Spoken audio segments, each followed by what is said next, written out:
Welcome to Modern Mind, Ancient Book, where we're going back to move forward. We're finding a love for the law, the prophets, and the writings. My name is Roger. I'll be your host. We got Pete with us today. How are you today, Pete? Shalom. Doing good. It's almost Shabbat. We do these on Fridays when the sun goes down. It's the Sabbath, right? We got Nick with us today. Nick, how are you today? Tired, but glad to be here. That's right. Thank you very much, boys, for coming. Today, we are going to do another New Covenant or New Testament book, the book of Thessalonians. This is the third book that was distributed, the third scroll that was distributed in the New Testament. We are going through these books in chronological order, meaning order that they were written.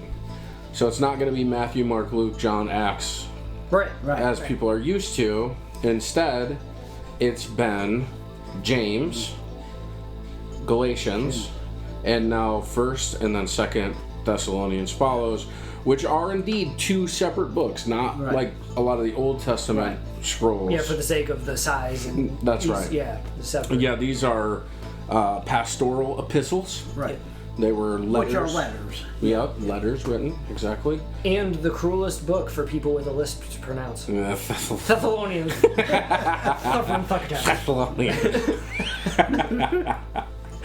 Never really thought of that, but yeah, I bet it's hard. Hey guys, do you want to read Thessalonians? I love Thessalonians. Sorry if you have a lisp. Okay, so let's talk about the title. Nick, tell me about the title. The epistle, the letter, is titled after its numerical order of letters to the city of... Is this Thessalonica or Thessalonica? It would be Thessalonica is... Thessalonica. But Nika, okay. Yeah, but really, I think everybody says Okay. Now I want I set you up for this. Thessalonica. Okay. I think most people say Thessalonica. Okay. Yeah. First Thessalonians was the first letter written by the Apostle Paul to the people of this city. Paul and his fellow missionaries had evangelized the region during their second missionary journey, according to Acts 17, verses 1 through 10, and he had preached and debated in the synagogue for 3 weeks before he was forced to move out. Probably spent no more than 2 or 3 months in the city. Although it was a short stay, the Lord had done a mighty work in establishing a strong Christian presence in the community of Thessalonica. So he spent 3 weeks. Now, it was rejected because at this point, the temple was still there. Right. The leadership was still in place. And they had began a campaign to disavow. Right. It had been happening previously. That's who Paul was. Mm-hmm. He was part of that campaign, right? Now, Thessalonica, where is it? Are you guys aware location-wise? I'm not very... Asia Minor. Asia Minor, which is... Oh, I didn't know I could answer that broadly. That's a good broad answer, right? So in this, it tells us it's Macedonia. Right. But it's actually a coastal city. So maybe at the time, the Macedonian... Well, they did. They would have conquered that far down. Because who was Macedonian? Famous Macedonian. Do you know? Alexander the Great. Alexander the Great. Right. So Alexander the Great had conquered Greece. Right. Kind of. It was in tandem with Greece. Right. So, at the time, Macedonia. Right. But for us, modern day, it's a coastal city in Greece. It's still there. It's a real place. Yeah. You can go visit it. Beautiful place. And it's been a coastal city, a port city. It was a very cosmopolitan city. That's a real city. A real city. A lot of different viewpoints coming together. And so, you had these people who were so proud, who desolated the temple by offering a pig and then murdering Jewish people and trying to force them to convert. But now there's a synagogue in Thessalonica. I mean, it's a twist, and I just didn't want that to pass. It's an interesting change of events, and it's really only a couple hundred years later, really, right? And now that seems like a long time for us, but it just goes to show how fast times can change. Yeah, in the scheme of an empire's history, it's not that long. Yeah, what you think is normal today may not be normal very soon. Right. Right? So, I mean, and this is just a matter of reading the Bible, I think, with wisdom, because the New Testament shows us how Rome was conquered. The Jewish people wanted Jesus to conquer Rome. Right. And he did it. He just didn't do it in the way they thought. Yeah. So, Pete, who's the author here? The author is Paul, persecuting Christians at the start and got saved on the way to Damascus. Pretty much know the story from Acts, which we'll get to eventually. Yep, that's a later book. And we'll go from there. He was a Pharisee, probably voted against Jesus. He was not only a Pharisee, he was an important Pharisee. There's a couple other people, Silvanus and Timothy, who are mentioned, and yeah, they're all participating in a kind of touch and go thing. Yeah. Right? So, we're Assemblies of God, right? And you're well versed in Assemblies of God, being a pastor in it, correct? Right. So, what's the focus of Assemblies of God? It's really about missionary work. Missionary work, evangelism. And for a very long time, the church was simply not active in missionary work. It was just a thing. Right. But from the very beginning, missionary work was a very real focus, right? And so, Silvanus and Timothy, they had been out on the circuit while Paul was doing his thing. He was in Galatia before this, which is in Turkey.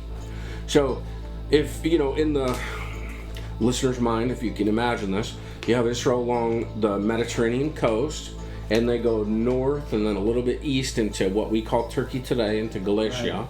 And then they head down that kind of coastal seaboard, right? And then go into what then was Macedonia, which is now Greece, into Thessalonica. These are not short journeys. No, this was just what I was thinking. Yeah. These are like trips. These are real trips. It takes a long time. It's not cars and planes. Right. Long enough to make it worth it to write a letter. That's right. Yeah, and to send other people, because you just weren't going to be there for a while. Yeah. And so, now we're seeing he's using Roman roads. Right. To teach his message, right? The missionary journeys were a very focal part of early Christianity. Right. And this is very early Christianity. Right. So they had, now this is also the second missionary journey. So that's another point to consider. These letters didn't come out immediately. Right? They came out a little later. He visited here already. Before this letter was written. Yeah. 2 times. Yeah, and you can tell from the language that he uses, it was good to see you guys, you're doing really well, here, in some cases, here's where you need to improve, or whatever. He knew he had given them time to develop, and then was writing, And now was combating a thing, right? And we're going to get a little bit into it. Yeah. So this is the interesting thing about it, which I love about how to read these books, or what to think while you're kind of delving into the content, and that's that the touch was there, the people were aware, the teaching was made, and now what is the focal point, right? So that's what the reader, that's what the learner has to be focused on. It's like how much did they learn to begin with, and what are they being exposed to at this point, and what really is Paul trying to get at? Right? And then, so if you're asking that question while you're going through the text, then you're saying, oh, well, how did the reader get this, right? Like what were they hearing, and what were they hearing that was contrary or complementary to what Paul is teaching at this moment, right? So if you're contemplative through the text, realizing that Paul had already touched these people, now he's trying to do something more with these people, then it makes the text just pop a little more, just stand out a little more. And so, so the date of this, he probably wrote this like 51 or 52 AD. Right? Pretty early on. Really early on. I mean, Jesus probably died like 32. Right. Just within the generation of Jesus. 20 years. Easily, yeah. And during that 20 years, the way, as it was called, the ichthus, right? And listen, this is kind of cool. I really love this because it's a statement that matters, right? Jesu Christos Theou huios sotier. Jesus Christ, Right. the Son of God, the Savior. The ichthus, the way. The fish symbol that they use, that's what it meant. It was a saying, it was a teaching. And so you have this idea of the way. So within 20 years, this movement had started that spread like wildfire. Right. Among Jewish people Well, yep. and proselytes. Yes. And what are proselytes? People converted to Judaism. Yeah. Gentiles who converted to Judaism. And like you said, it was a port city. There's a ton Right. of people from other parts of the world, so it's spreading like wildfire among former Gentiles Right. because that's who's there. They're being exposed to all this stuff. Like, Yeah. Yeah. And I love the fact that there's a bunch of proselytes in a Greek place after Antiochus Epiphanes. Yeah, I mean, it right? It That's- just shows that's pretty me, cool. you know? Yeah. And just underscores that Paul's obviously a pretty smart dude. I'm not saying Right. that he wasn't also led of the Lord of where he went, because Right. we could, presume that God would tell him where to go. Right. But also, I mean, he went to a port city.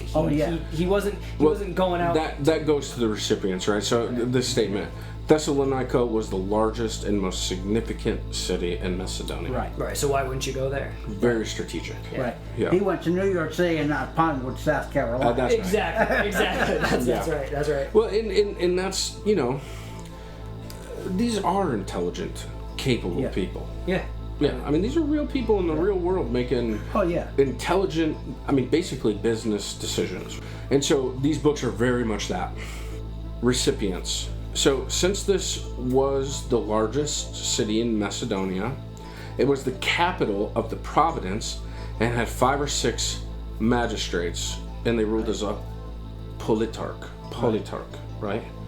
Polytarch, many leaders, Right. more than one, multiple leaders. Right. Yeah. Now that is a very Greek thing. That's one of Right. the things that carried over. The Greek had the Senate, Right. right? Greece had the Senate. So they had 6 leaders. The city was centered or situated on the Egnatian Way. This was that Roman road Right. that linked it with Rome. So Rome was really cool in that their road went straight from Rome everywhere they conquered. Right. They built a major thoroughway to get there quickly for a lot of reasons. Military, business, right? It's just wise. Just made sense. Yeah. Yeah, and it facilitates communication, which is one of the reasons why the church was able to grow so fast, because Right. it took advantage of technology. It's almost Right. like God just uses whatever's available to him to spread his message. That's right. Whether it was the roads that were cutting edge at the time or this Podcasts. laptop thing. Yep, Yeah. we're taking advantage, just like we're being wise. We're taking Yes. taking advantage of technology. So it was on that way. It was also a seaport city, so boats in and out, which made it a very important place for business and trade. What a great place that you could not only seed an idea, but watch that idea get spread all over the world Right. by boat and road, right? So, a very wise thing Paul did, and Silvanus and Timothy. People from many different countries passed through Thessalonica during their travels. A significant naval base was kept in the seaport for strategic military operations. So the Romans also saw this as a very important place. And this is one of the ways that Jesus conquered Rome. He infiltrated the military. Right. He infiltrated leadership with a message of grace and mercy. And that's what makes our God so very different. He's the God who died for you, Right. not the one who asked you to die for him. Right. Demands your children and Children, everything, yeah. your livelihood, and yeah. I mourn for the people of Islam for that reason. Yeah. Because I don't want to die for my God. No. I want to die because he died for me. Right. I want to live because he lived for me. It's a hard thing. So the church was primarily composed of Gentile Christians, many of whom had converted from being proselytes in Judaism. The leaders of the synagogues had rejected Paul's gospel and continued an unrelenting pattern of persecution. The church appears to have grown very quickly. And so, you wanna read this as a recent convert to Jesus. Right. Right. which makes sense. Paul's Yeah. answering a bunch of questions that recent converts would Right. have because they don't understand how it works yet. Right. Now, this is the part that I don't think many Christians understand. You had been a proselyte in Judaism. Right. Right. Yeah, I think we just skip right to the Jesus part. Yeah. Which took much study and effort to complete the requirements for discipleship. You are familiar with the Old Testament, right? Ooh. Ooh. Well, that's why I made the, but wait, there's more Yeah. half joking, you know? It was like, Right. you already got this part. Yep. Right. Now I'm going to slide something else your way. And all of that talked about him. Yeah. Yep. Right. So, this is really written to Gentiles who understood Jewish things Right. and who believed in the Old Testament. So, there's a lot more for you to learn, and the Apostle Paul has taught in your city for a few weeks, but he was forced out through persecution. Right. You had many questions that you wanted to ask, but you didn't get the opportunity to. So, Paul now has written you a letter because he had to go somewhere else. You wonder what has happened to Paul and why he's not returned. There are many people who are attacking him and seeking to discredit him. So the apologetics campaign has begun. Yeah. So you're interested in what he has to say. You want to overcome these things. You believed what he said, but now he's not here. You desire to avoid the immorality that is so prevalent in the city where you live. Temple prostitution, Roman parties, government-sponsored events are plagued with sexual perversion. It is Greece. You want to lead a life of sanctification, so you desire the Word of God to work powerfully in your life. Paul's taught you about the prophetic events, but you need further clarification. Now, when we get into the next book, which is 2 Thessalonians, we're going to see it really takes a heavy turn toward the prophetic. Which we'll talk a little bit later about it, but it's a heavy focus here. People are concerned. There's a lot of potential turmoil on the horizon, right? So what happened to those who died? That's a question that's answered in this. Are you going to be united with loved ones? You don't want to be ignorant of the problems and the persecution that come to the church. Your leaders need your support during difficult times. So this isn't like a small thing. The rift in between the Nazarenes and the rabbinic form of Judaism was, well, it murdered Jesus, right? And that hasn't stopped. No. It's 20 years later. It's still there. Yeah, and here they are booting Paul out, which something that stuck out to me with that is for all that we are different from the people of that time, in some ways we're exactly the same. Where it's like, okay, he's here for a few weeks or however long he was allowed to stay, and then they chased him out. And then those people who believed him had the same reaction that many of us have, which is, wait, this guy's not allowed to talk? What's he saying? And now I need to know. Now I must know. You know, I have all these questions. And the fact that you don't want me to hear it means I gotta hear it even more. Yeah, if the leaders are afraid of them, there must be something to what he's saying. Isn't that interesting about God? So how did Satan lead us away? By our rebellious nature. Right. And then how does God lead us back? By our rebellious nature. Yes, I mean, that is such a good point because like that's what's going on all over the world to this day is that people are rebelling against the world system. For Jesus. Back to God. Yeah. When we were rebelling against Christianity into the world system. Right. Yeah. He knows us. Yeah. So what's the key verse on this one, Pete? Key verse, for the Lord himself will come down from heaven with a loud command, with the voice of the archangel and the trumpet call of God, and the dead in Christ will rise first. After that, we who are still alive and are left will be caught up together with him in the clouds to meet the Lord in the air. And so we will be with the Lord forever. There's several of the questions answered, right? Yeah. Because that's a major focus in the early church is when is he coming? Yeah, and how's it going to work? Yeah. Which are reasonable questions. I mean, if you didn't understand that, what are you believing for? Yeah, in who, you know, what are the influences in this region at that time? Right. They weren't just the Jewish synagogue. there were other like facets of things that had begun to spring up at this time. So the argument is that Paul is loving and he has personal concern for the Thessalonians. Right. And they must excel and encourage each other in Christian virtues in view of eschatological or end times events. Right. So Paul is also focused on what's coming. Right. That's an interesting statement because how long ago was that? And it still hasn't happened yet. Yeah. Right. Most of the early Christians thought Christ was coming back in their lifetime. 2 Thessalonians really focuses Yes. on this stuff. Yeah. Yeah. And so has almost everyone since then. Since then. Yeah. Yep. It's an early concern. Yeah. Right. Thank you for joining us. We appreciate you. This has been interesting. I know it kind of ends on a weird note. Yeah, but that just means you got to tune in next time. That's right. Yeah, we are going to get into 2 Thessalonians as the next book. Eventually, we're going to get into the details of this book, and we're going to stop being so cryptic and tell stories as it's written. We hope that you enjoyed this. We hope that you learned something. This is an early book. It's a great book.